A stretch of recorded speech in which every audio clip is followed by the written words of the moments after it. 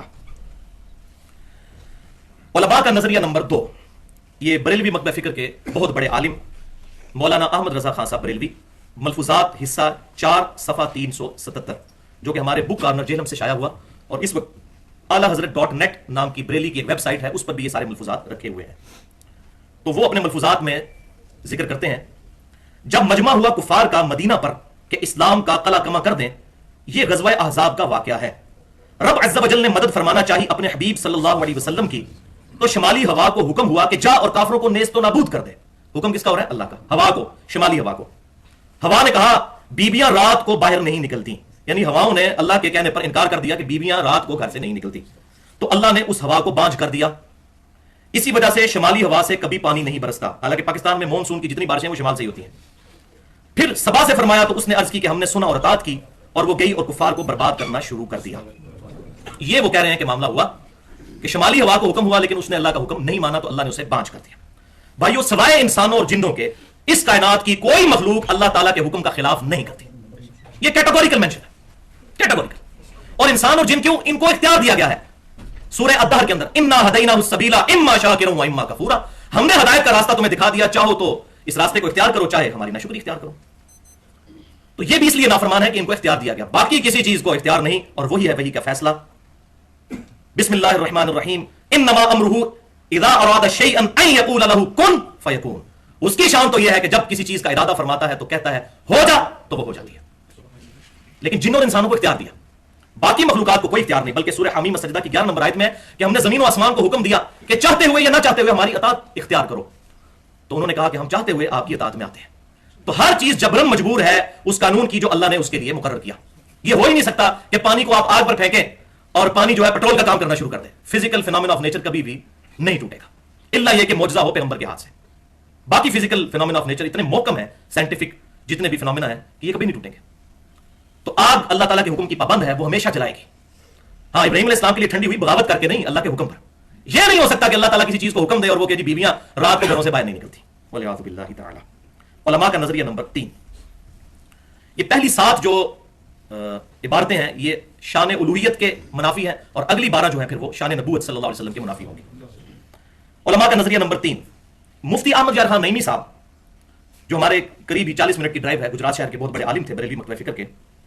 وہ اپنی مشکات شریف کی شرح کے جلد سوم اور پیج نمبر 357 پر لکھتے ہیں, اور یہ قادری پبلشرز لاہور سے شائع ہوئی ہے. وہ کہتے ہیں کہ ذوالنون حضرت یونس علیہ السلام کا لقب ہے کیونکہ آپ کچھ روز مچھلی کے پیٹ میں رہے. اور آپ حیران ہوں گے کہ مشکات شریف میں وہ حدیث جو صحیح ہے, جامعہ ترمذی کے ریفرنس سے لے کر آئے مشکات والے, کہ جو بھی شخص اللہ کے حضور لا الہ الا انت سبحانک انی کنت من الظالمین یہ دعا پڑھ کر متوجہ ہو, اللہ تعالیٰ اس کو کبھی محروم نہیں لوٹاتا. اس حدیث کی یہ شرح کر رہے ہیں مفتی صاحب, یہ شرح ذرا دیکھیے آپ, حدیث کی شرح ہو رہی ہے. ذوالنون حضرت یونس علیہ السلام کا لقب ہے کیونکہ آپ کچھ روز مچھلی کے پیٹ میں رہے. علماء فرماتے ہیں کتاب و سنت میں نہیں ہے, کہ اس مچھلی کا پیٹ اللہ کے عرش اعظم سے بھی افضل ہے. والعیاذ باللہ تعالی. کہ ایک پیغمبر کا کچھ دن تجلی گاہ رہا, جب مچھلی کا پیٹ عرش اعظم سے افضل ہو گیا تو حضرت آمنہ خاتون کا وہ شکم پاک جس میں سید الانبیاء صلی اللہ علیہ وسلم 9 ماہ تک جلوہ افروز رہے, وہ تو عرش اعظم سے کہیں افضل ہے. والعیاذ باللہ تعالی. یہ جملہ اگر نبی صلی اللہ علیہ وسلم کے سامنے پڑھا جائے تو آپ صلی اللہ علیہ وسلم اس پر کیا حکم ارشاد فرمائے, وہ آپ صلی اللہ علیہ وسلم کے مزاج سے بات سمجھی جا سکتی ہے. اس کے مقابلے پر وہی کا فیصلہ سورۃ الاعراف کی آیت نمبر 54. وہ پچھلی دفعہ جو آیت میں نے پڑھی تھی انما امرہ اذا اراد شیئا ان یقول له کن فیکون, وہ سورہ یاسین آیت نمبر 82 تھی. یہ سورۃ الاعراف آیت نمبر 54. ان ربکم الذی خلق السماوات والارض فی 6 ایام ثم استوى علی العرش. بے شک تمہارا رب تو وہ ہے جس نے زمین و آسمان کو